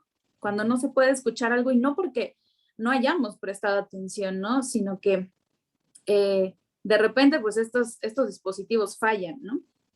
Entonces, ¿qué tanto se puede pensar el me está evadiendo, ¿no? También tomando lo que decía por ahí Silvina, me está evadiendo lo que yo acabo de decir, o no le importó lo que yo acabo de decir ahora, y por eso, digamos, eso pasa a ser de otro orden, ¿no? Pasa o transita por otra vía dentro de la dinámica transferencial, y cómo se mueve, ¿no? En estos fenómenos angustiantes, ¿no? También de lo imaginario y de la hora, ¿no? Yo creo que son varios puntos que podrán estar ahí también moviéndose, y que bueno, me dio curiosidad de lo que llegaron a comentar, ¿no? Que tanto a veces el hecho de tener un paciente que no sea virtual, puede disminuir un poquito esto de lo corporal, ¿no? Esto que se va al cuerpo y que tiene que ver con ese fenómeno de la transferencia, ¿no? No sé, me hizo pensar también un poquito, ya como para ir cerrando ideas solamente, ¿no? Ahora, Sofía, vos lo que decías es que esta topología de los agujeros que plantea acá, del toro, del crosscut, es la topología del cuerpo. Entonces, yo pensaba si con el Talmud hace de la chimenea un objeto topológico, en vez de un objeto, un tubo, ¿se entiende? Me parecía que el relato, las distintas versiones, las 4 versiones, hacen una topología de la chimenea. Entonces, sucio, limpio, quién se lava, quién no se lava, y se va como en el fantasma, se va pasando de una posición a la otra. Después quería leerles algo que me llamó mucho la atención, y después tengo una pregunta del texto. Lacan dice, no hay una paradoja que exige formular las cosas de otro modo, o sea, que la defensa no es contra la angustia. La defensa es contra aquello cuya señal es la angustia. O sea, El tema de la angustia es aquello que la angustia es señal, no es la Eso angustia en Freud. sí. Me parece un punto clave del texto. Está, ¿No? Eso es muy freudiano, Daniel. sí. Acá está en la página 152, ¿no? En PAI 2. Y después, si querés, Claudio, retomalo, porque tengo una pregunta, que es lo que llama acá el vicio de la estructura. En la página 149, que la relación con el otro, donde se sitúa toda la posibilidad de simbolización y el lugar del discurso, va a dar con un vicio de estructura. Ahí dice este punto, dice más abajo, donde surge que haya significante, es el que en cierto sentido no puede ser significado. Es lo que llamo la falta de significante. Y a renglón seguido, acá está separado el capítulo 2, habla de la privación. Es no sé, la retoma acá privación, el seminario 9 un poquito, y el seminario 4. Después no recuerdo que Lacan hable de privación. ¿Qué lugar tiene hoy la privación en nuestro pensamiento? Y si la privación se refiere a este vicio de la estructura, ¿no? Sí. Como pregunta. No, a ver, pensaba, no sé, Sofía, si te entendí del todo bien, pero parece que hay una idea de que hay agujeros colmables, incluso colmables por la palabra. Si la palabra viene a colmar un agujero, o la palabra viene a hacer agujero. Serían dos modos distintos de entender la función de la palabra, ¿no? Esa es una cuestión. Después me llama la atención, no es ninguna novedad, pero estamos transitando por esta vía, se nos armó así, esta relación entre acting y duelo, que después Lacan la va a retomar al final del seminario.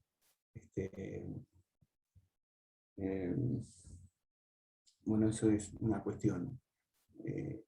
Porque no sé si lo que angustia es el agujero, o es cuando el agujero corre el riesgo de no estar. Hay un horror al agujero, es cierto, Lacan lo dice otras veces, pero también es cierto, si la falta viene a faltar, Lacan define eso como una condición de la angustia. También. Pero una de las cosas que dice más adelante Lacan es que el significante, entre otras funciones, como va variando, ¿no? Efecto de significación, efecto de sentido, efecto de goce, efecto de agujero. Como si el agujero introduce, el significante introduce el agujero en lo real. Acá algo de eso dice por acá, ¿no? Respecto de las metáforas de la biblioteca, el libro que faltaría, todas esas cosas, ¿no? No sé. Sí, también parece que define la privación como agujero en lo real. Sí, tal cual. Me parece que lo que Daniel preguntaba, ¿no? Si la privación es retomada en otros momentos, yo creo que sí, que de alguna manera, con otros tipos de instrumentos, Lacan se ocupa de eso. Se busca con el nudo, se ocupa del agujero. La pregunta ¿qué es un agujero? Es una insistencia que creo que no tiene respuesta, que es un agujero. Pero la estructura no es sin agujero. Ese vicio de estructura tiene que ver con el agujero irreductible, que se llama acá, ¿no? El significante hace agujero.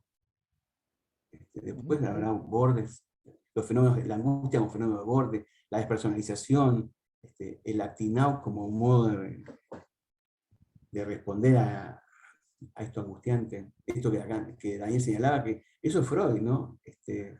Freud comienza diciendo defensa contra la angustia, el síntoma, la inhibición, y después termina diciendo, no, la defensa no es contra la angustia, es contra lo angustiante. La angustia es señal de peligro respecto de algo angustiante. Para Freud lo angustiante originalmente es el desamparo, ¿no? Originario. Pero la Pensaba angustia también es el tema defensa. de lo perdido, ¿no? El tema de lo que antes decía, ¿no? La repetición es una especie de intento de recuperación de algo perdido. ¿No? ¿Por qué? Freud se pregunta, ¿por qué algo perdido, el objeto perdido en el origen, lo perdido a veces causa el duelo, a veces angustia, a veces dolor? Se pregunta Freud. Hay diferentes respuestas, ¿no? Creo que el análisis transita por estas dimensiones, del dolor, del duelo, de la angustia. De hecho, el trabajo en Freud, ¿no? De la reelaboración, tiene mucho de trabajo de duelo, de pasar muchas veces por ahí. ¿no? Como el duelo, no sé, respecto de perder lo perdido, agujerear lo agujereado, esas cosas. Está bueno lo de la chimenea porque tiene una forma, una chimenea muy fálica, ¿no? Muy de agujero por donde pasa. Se ve que estos judíos no eran Papá Noel que siempre pasa limpito, ¿no? Tan gordo y siempre cae limpio Papá Noel. Otra mitología. Osvaldo, ¿qué decías de la privación? Habías empezado a No, decir digo algo. que recordaba que esto que decía Claudio, del significante hace agujero en lo real, bueno, que esa es la definición que da de la privación la de acá, ¿no? Agujero, agujero en lo real. Es una parera, a mí me parece que definir la entrada de la falta en lo real, que es algo muy difícil de entender para nosotros, me parece, porque cuando uno habla de la falta, supone que falta algo. Y bueno, si uno encuentra ese algo, ya la falta no falta, ¿no? Ahora, el tema de una falta real implica un agujero irreductible, es decir, una falta donde no se puede decir que falta algo. Es una falta donde no hay nada que falte, porque es pura falta. Y yo entiendo así cuando Lacan habla del objeto A como hecho de falta. Dice, el objeto A está hecho de falta. Bueno, es medio difícil de entender eso, ¿no? ¿Qué quiere decir un objeto hecho de falta? Pero bueno, me parece que es lo mismo de la cuestión de la falta real, o la referencia que hacía Claudio a la cuestión del agujero, ¿no? La cuestión del agujero también se forma, se arma como una entelequia, ¿no? Quiero decir, al final Lacan acude a los nudos para definir el agujero, ¿no? Claro, iba a decir justamente la diferencia entre el agujero y la falta, ¿no? Porque claro, y los falsos me agujeros, ¿viste? No, sí. Claro, pero me parece que una cosa es decir que la privación se trata de un agujero en lo real y otra es de una falta, ¿no? Porque la falta se instituye en el nudo. Bueno, sin nudo no podemos hablar de nada, ¿no? Pero en relación a lo simbólico, digo, que es como introduce la clase, ¿no? Sí, se trata de la función ahí, ¿no? Quiero decir, una falta puede estar en función o no. Claro. Entonces, es distinto el lugar que tiene, si funciona como causa o si funciona como algo que obtura. Entonces, bueno, eso tiene mucho que ver con el movimiento del discurso, ¿no? Aún un agujero está contorneado, ¿no? Aún un agujero está contorneado. También. Bueno, eso tiene que ver, me parece, con el saber hacer del analista. ¿Qué hacer con ese agujero y poner a la falta en función? El analista dona falta, ¿no? Y es función del análisis que eso funcione y sea operativo para el sujeto hasta el final de su análisis. Ese es uno de los aspectos, una manera de leer el trabajo, el quehacer del analista, digamos. Sin suponer ningún saber de ningún lado. Porque fíjate que ese saber hacer, Lacan lo lee en la respuesta de Lucy Tower, no sé, no entiendo lo que le pasa, me da pena. En ese no sé, hay un saber hacer. Claro. Es muy interesante, porque introduce un corte y hay un no sé. Es un saber que no se sabe, el saber hacer también. Es un saber en acto, ¿no? Me parece. Justamente me parece que no introduce el saber como dominio. No, justamente en el saber del analista, en las conferencias de Saint-Anne, claramente ahí Lacan hace posturas muy fuertes en relación al saber, ¿no? Al saber del no saber. Y el efecto de verdad como una invención, producto de ese no saber del lado del analista que hace semblante. A lo sumo, en el mejor de los casos, hace semblante. Y que la verdad, una vez llegado, en el fondo es una boludez. Así lo dice. Sí. La verdad, una boludez. Oui. Les leo algo que resume esto que estamos conversando ahora. En la página 150, de Paidós. Está terminando de hablar de lo de Margaret Little, ¿no? Dice, encontraremos muy centrado en su artículo el problema del saber. De saber dónde se sitúa la privación. Porque manifiestamente esta se desliza a medida que la autora trata de acercarse más al problema que le plantea cierto tipo de pacientes. Pero no es la reducción de la privación, su simbolización, su articulación, lo que va a suprimir la falta. La reducción o la simbolización de la privación no suprimen la falta. Esto es algo que de entrada es preciso meterse en la cabeza, aunque solo sea para comprender lo que significa este modo de aparición de la falta en la experiencia analítica que se llama castración. La privación es algo real, mientras que la falta es simbólica. Está claro que una mujer no tiene pene, pero si no lo simbolizan ustedes el pene como el elemento esencial que ha de tener o no tener, ella no sabrá nada de esta privación. La castración, les dije, es simbólica. Es decir, se relaciona con ciertos fenómenos de falta. Surge durante el análisis en la medida en que la relación con el otro, que por otra parte no ha esperado el análisis para constituirse, es aquí fundamental. Fíjense los tiempos de esto que está planteando. En esta simbolización, en la relación con el otro, en la medida en que el sujeto tiene que constituirse en el discurso analítico, una de las formas posibles de la aparición de la falta es el menofí, soporte imaginario de la castración. Pero esta no es más que una de las traducciones posibles de la falta original, del vicio de estructura, inscrito en el ser, en el mundo del sujeto de quien nos ocupamos. Es maravilloso. Es maravilloso ese párrafo. Bueno, ese vicio es la privación, entiendo yo. Claro. Y una traducción posible a privación es la castración imaginaria. La traducción, dice. Sí, traducción. Le leo sobre, siempre. retomando esto, porque estamos en la vía, me parece. En la 157, Paidós Miller, hablando de la cleptomanía como actinau, de vuelta aparece, me parece, esa relación entre actin y duelo. Dice que la analista la bombardeó con infinitas interpretaciones que no pasaba nada. Clásicas o no clásicas, transferenciales, etc. Dice de hecho que es un hecho que nunca había la paciente hecho un duelo semejante por nadie, dice. Después dice, ante esta reacción, este estallido sorprendente, ¿cuál es la reacción de nuestra analista? Dice, la de interpretar como siempre hace. También en este caso varía sus interpretaciones para ver cuál funciona.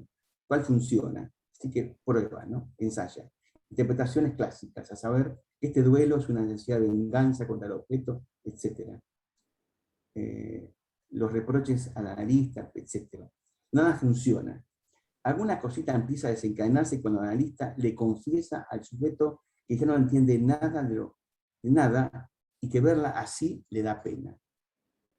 La analista esto lo lee, la analista misma, como una confesión contratransferencial, un sentimiento contratransferencial. Lacan lo lee como un corte. Me parece que eso es lo interesante, que hay un saber hacer del analista, porque ahí el analista en otro registro, en otro modo de formación, en otro modo de intervención, que Lacan todavía acá critica muchísimo respecto del dualismo personal del análisis, ¿no? Le concede un hecho fundamental respecto a la actualidad del manejo de transferencia, porque había una persona, la analista para quien ella podía hacer una falta. Digo, me parece que esa idea de la falta como sostén de una dimensión del corte es un modo de pensar el manejo de la transferencia. No se trata de darle lo que no tiene, ¿no? Me parece que es alguien para quien ella podía hacer una falta. Es muy interesante la lectura que hace Lacan en el reconocimiento de la justeza de esa maniobra, ¿no? Y no me parece que sea manejo de la transferencia versus la interpretación como límite, ¿no? Pero así como Freud pensaba que había un límite de la rememoración, que era la repetición en acto, acá hay como un límite también a la interpretación. Y a ese límite Lacan lo llama manejo de la transferencia. Esto que llamaban contratransferencia. O sea, le falta, lo que ella dice es que le falta una... Perdón. Sí, Osvaldo, está bien. No, que me parece que es una muestra de impotencia del analista, digamos, ¿no? Ya le tiró todo el batallón de interpretaciones que se le ocurrieron y no sirvió para nada, entonces le dice, bueno, ya no sé qué interpretar. Pero justamente cuando ella muestra su falta, es que eso opera como una interpretación. Eso es lo extraordinario del Totalmente ejemplo, de acuerdo. Ajá. Bueno. Totalmente de acuerdo. He transitado varias veces por ese momento donde uno no sabe qué decirle a un paciente, a un analizante. Sí. Bueno, pero algo dice. Fíjate que claro, es, justamente en el la no intervención, decir. dice la intervención, En le el no había hecho decir hace percibir un a la corte. paciente que había en el analista lo que se llama angustia. Así que hay algo de la angustia del analista que opera, es operatoria ahí. Sí, claro. Digo, y que no es contratransferencial, ¿eh? Nada que ver. Sí. ¿Ves? Acá dice, aquí nos encontramos en el límite, hay algo en el límite que se juega de algo que se designa en análisis el lugar de la falta. Eso. Con esa angustia hace intervenir en análisis el sostén de la falta, no el colmamiento. No, claro. Me parece que es fundamental eso, ¿no? Bueno, me parece que es del orden de lo que Gerardo nombraba antes, como que el analista dona la falta. Y esta ya es una operación de privación. Que la privación es una operación en sí misma. Sí. Así es.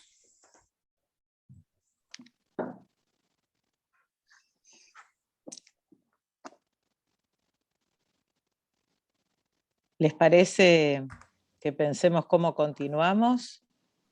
Sí, ¿no? ¿En qué capítulo estamos? Estamos en el capítulo 10.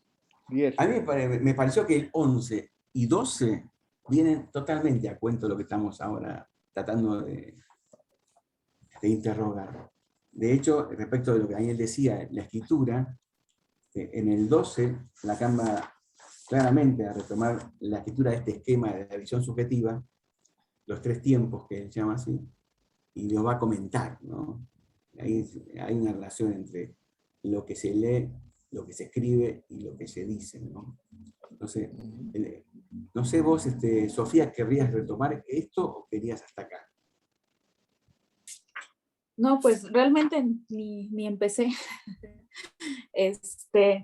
Yo creo que todavía tiene bastante para hablar de esto, sobre todo desde la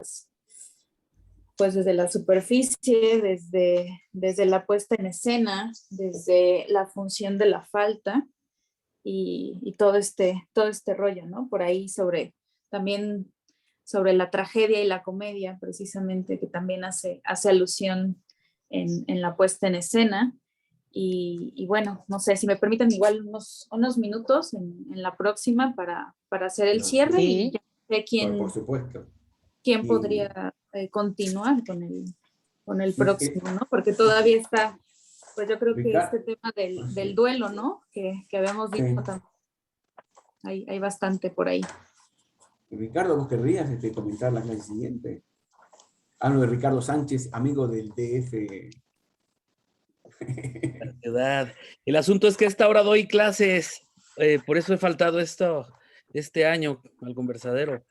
Entonces, también, igual si se pudiese más hacia fin de año, es decir, de la que sigue la siguiente, y igual, no sé, bueno, lo olvidamos allá por allá. Pero eso alguien sería... que se propongan, yo me da simpatía que Ricardo comente, pero podría ser, ¿alguien quiere proponerse para comentar la siguiente? Yo puedo hacerlo si quieren. Dale, Osvaldo. ¿Sí? El 11 Dale. entonces. El 11. Sí. Bueno, La 11... arranca Sofía, termina con el 10 y yo después arranco con el 11. Buenísimo. Sí. Bueno. Fíjense, vos fíjate, Osvaldo, la 11 y la 12, hay una continuidad interesante. Perfecto. No digo para que la comente las dos, pero Sí, para que leamos las dos. Ya me querés explotar. No. Digo, 11 en y 12. conjunto podemos ir leyendo las dos Sí, sí. siguientes. ¿Qué para ver que fecha? se pone muy ¿Para qué fecha interesante. es? Y ahora quedamos. Sábado 25 de septiembre. 25 de septiembre. Capítulos 11 y 12, 25 de septiembre. ¿Es el cuarto o el quinto ese?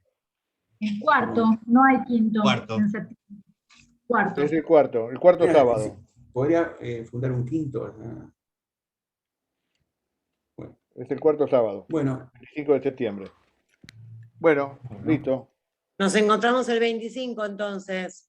¿O nos va Angustiado. el- No, para nada. Nosotros somos gente que no nos angustiamos, Osvaldo. No, ahorita no se angustian. Está bien. La angustia del otro. Es del otro. Me equivoqué de profesión yo. Bueno, saludos a todos. Bueno, un beso grande, abrazo. Saludos. Chao, que la Buenas disfruten. noches. Gracias, Chao, Daniel. Gracias, Sofía. Chao. Besos. Muchas gracias. Gracias. Hasta Gracias. la próxima. Chaucito.